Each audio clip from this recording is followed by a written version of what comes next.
حیرت میں گم ہو جائیے کہ جب پاکستان کی پہلی دستور ساز اسمبلی توڑی جا رہی تھی تو جمہوری سیاست کے بڑے بڑے نام حسین شہید سہروردی کے نقش قدم پر چلتے ہوئے گورنر جنرل غلام محمد کے اس اقدام کی حمایت کر رہے تھے۔ محمود علی قصوری، جس نے 1973 کے آئین کا مسودہ تیار کیا تھا، اس کا بھی کہنا تھا کہ اس اسمبلی کے مصنوعی تسلسل نے اسے غیر نمائندہ قرار دے دیا ہے۔ ایسے ہی سیاستدانوں کے گروہ کی حمایت کے بلبوتے پر غلام محمد نے ایک کابینہ کا بھی اعلان کر دیا، جسے باصلاحیت لوگوں کی کابینہ کا نام دیا گیا۔ موجودہ دور میں اسے ٹیکنوکریٹ کابینہ کہتے ہیں۔ اس کابینہ میں باقاعدہ وردی میں ملبوس افواج پاکستان کے commander in chief general Ayub Khan کو وزیر دفاع بنایا گیا اور ایک کامیاب بیوروکریٹ سکندر مرزا کو وزیر داخلہ۔ زبان و بیان اور اسلوب گفتگو کے اعتبار سے سکندر مرزا سے رانا ثناءاللہ تک آج بھی وزرائے داخلہ کے طرز گفتگو میں کچھ فرق نظر نہیں آتا۔ سکندر مرزا نے کہا، بعض غیر ترقی یافتہ ممالک میں جمہوریت ابھی سیکھنے سکھانے کے مرحلے سے گزر رہی ہے، اور جب تک یہ سیاستدان اس عمل سے گزر رہے ہیں انہیں کنٹرول میں رکھنے کی ضرورت ہے۔ عوام تو گنڈوں اور بدماشوں کو منتخب کر کے اسمبلی میں بھیج دیتے ہیں، یہ بدماش سب کچھ خراب کر دیتے ہیں اور اس خرابی کو ٹھیک کرنا ہمارا کام ہے۔ یوں وزیر داخلہ نے حلف اٹھاتے ہی اسمبلی کے چاروں طرف پولیس پہرے بٹھا دیے اور اس کے دروازے پر تالے لگا دیے۔ اسپیکر اسمبلی مولوی تمیز الدین کی رہائش گاہ کے سامنے بھی پولیس بٹھا دی گئی۔ اس کی وجہ یہ تھی کہ اسپیکر نے اس معطل شدہ اسمبلی کا اجلاس بلانے کی کوشش کی تھی۔ مولوی تمیز الدین نے بھیس بدلا اور گھر کے پچھلے دروازے سے رکشے میں بیٹھ کر ہائی کورٹ پہنچ گئے، جہاں وہ اس وقت تک لائبریری میں بیٹھے رہے جب تک عدالت نے فریقین کو نوٹس نہیں جاری کر دیے۔ پورے ملک میں ایک ایسا خوف تھا کہ مولوی تمیز الدین کو بحث کے لیے وکیل بھی برطانیہ سے بلانا پڑا۔ عدالت عالیہ سندھ نے کیس سنا اور چیف جسٹس کانسٹائن سمیت جسٹس ویلانی، جسٹس محمد بچل اور جسٹس محمد بخش نے متفقہ فیصلہ دیا کہ گورنر جنرل کو اسمبلی توڑنے کا کوئی اختیار نہیں تھا اور موجودہ کابینہ بھی غیر قانونی ہے، کیونکہ آئین کی روح سے جو اسمبلی کا رکن نہیں ہے وہ وزیر نہیں بن سکتا، اور اس کابینہ میں تو سول بیوروکریسی کا نمائندہ سکندر مرزا اور ملٹری بیوروکریسی کا نمائندہ جنرل ایوب خان شامل تھے۔ یہ فیصلہ اس نوزائیدہ ملک پاکستان کی عدلیہ کی پہلی اور آخری آزاد، خود مختار اور توانا آواز تھی۔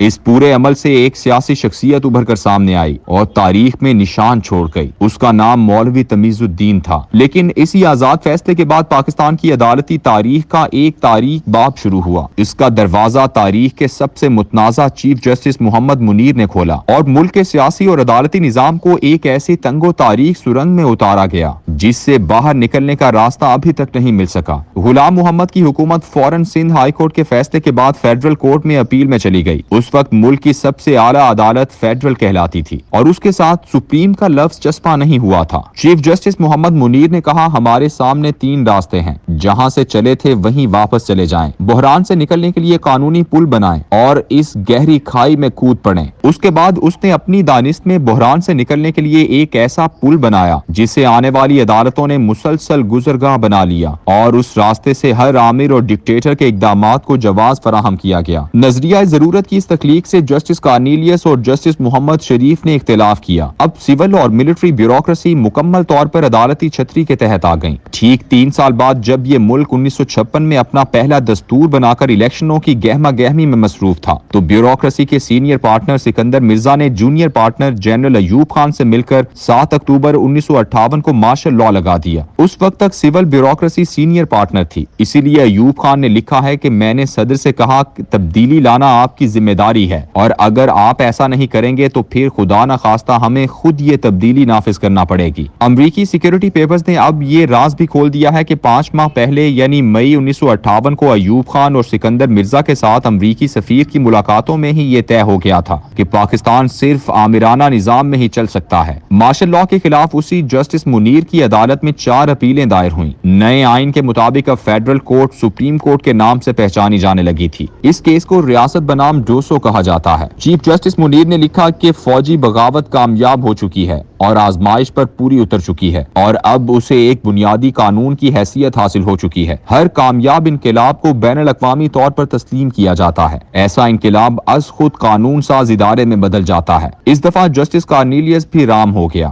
اور اس نے فیصلے کا ساتھ دیا۔ یہ فیصلہ 27 اکتوبر 1958 کی صبح کو جاری ہوا اور اسی رات جو اصل قوت کا مالک تھا یعنی جنرل ایوب خان، اس نے سکندر مرزا کو کان سے پکڑ کر ایوان صدارت سے نکالا اور خود کرسی صدارت پر جا بیٹھا۔ آج اس عدالتی تحفظاتی گٹھ جوڑ کو اس ملک کے معاملات پر مسلط ہوئے 65 سال ہو گئے ہیں اور ہمیں اس محیب سائے سے باہر نکلنے کا راستہ نہیں ملتا۔ جسٹس کارنیلیس نے ایک دفعہ کہا تھا کہ اب تو ججوں کی فہرست میں ایسے نام پڑھنے کو ملتے ہیں کہ جیسے نام ہم کبھی ایف آئی آرز میں پڑھا کرتے تھے۔ پاکستان کی تباہی کی داستان ایسی ہے کہ اس میں تمام اداروں نے بیک وقت اپنی تباہی کے سفر کا آغاز کیا اور آج پارلیمنٹ، عدالت، فوج اور بیوروکریسی سب کے سب بے توقیر ہو کر رہ گئے ہیں۔ پاکستان کا موجودہ بحران اس نہج پر پہنچ آیا ہے کہ کسی ایک ادارے پر تمام گروہ متفق نہیں ہو سکتے۔ دنیا کے ہر مہذب معاشرے میں عدالت وہ آخری ادارہ سمجھا جاتا ہے جس کے فیصلوں کے بعد ہر طرف خاموشی چھا جاتی ہے اور سب گروہ اسے بخوشی تسلیم کرتے ہیں۔ 24 فروری 1803 میں امریکہ کی سپریم کورٹ کے چیف جسٹس جان مارشل نے امریکی کانگریس کے ایک ایکٹ کو غیر قانونی قرار دے کر منسوخ کیا اور ساتھ ہی لکھا کہ ہمارے سیاسی نمائندگان اس قدر بالغ نظر نہیں ہوئے کہ ہم ریاست کے تمام معاملات مکمل طور پر ان پر چھوڑ دیں۔ یہیں سے تمام مہذب ممالک کے عدالتی نظام میں عدلیہ کی نگرانی کا تصور اجاگر ہوا۔ یہ فیصلہ مشہور عام مربری ورسز میریسن کیس کے نام سے یاد کیا جاتا ہے۔ دنیا کے تمام ممالک میں ایسے سیاسی بحران آتے رہتے ہیں، لیکن ان ممالک کی بقا اور سلامتی اسی بات میں چھپی ہوتی ہے کہ انہوں نے اپنی اعلیٰ عدالتوں کو سیاسی بھرتیوں اور منظور نظر افراد کے ذریعے کبھی متنازع نہیں بنایا ہوتا۔ یہی وجہ ہے کہ ان کے ہاں آخری اور حتمی فیصلہ عدالت کرنے کے قابل ہوتی ہے۔ ہم نے اپنے عدالتی نظام میں جو کانٹے بوئے تھے، آج ان کی وجہ سے ہمارا سارا لباس تار تار ہو چکا ہے۔ ختم شد۔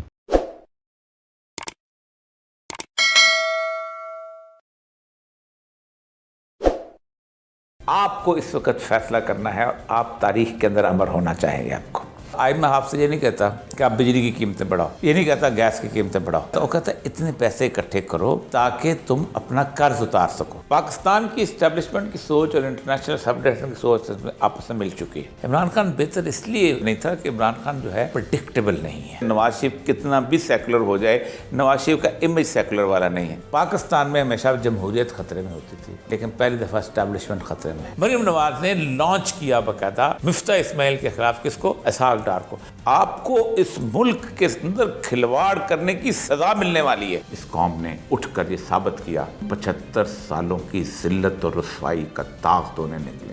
پاکستان کا حل پاکستان کی پولیٹیکل ایلیٹ اور اسٹیبلشمنٹ نہیں ہے۔